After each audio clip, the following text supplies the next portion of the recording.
இன்றைய பைபிள் வசனங்கள். உன்மீது நீ அன்பு கூர்வது போல உனக்கு அடுத்திருப்பவர் மீதும் அன்பு கூர்வாயாக என்பது இதற்கு இணையான இரண்டாவது கட்டளை.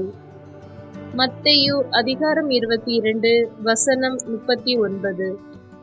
அன்பில்லாதோர் கடவுளை அறிந்து கொள்ளவில்லை, ஏனெனில் கடவுள் அன்பாயிருக்கிறார். 1 யோவான் அதிகாரம் 4 வசனம் 8. ஏனெனில் அவர் கட்டளைகளை கடைபிடிப்பதில்தான் கடவுள் அன்பு அடங்கியுள்ளது. அவர் கட்டளைகள் நமக்கு சுமையாய் இருப்பதில்லை. 1 யோவான் அதிகாரம் 5 வசனம் 3. பகைமை சண்டைகளை எழுப்பிவிடும், தனக்கிழைத்த தீங்கு அனைத்தையும் அன்பு மன்னித்து மறக்கும். நீதிமொழிகள் அதிகாரம் 10 வசனம் 12.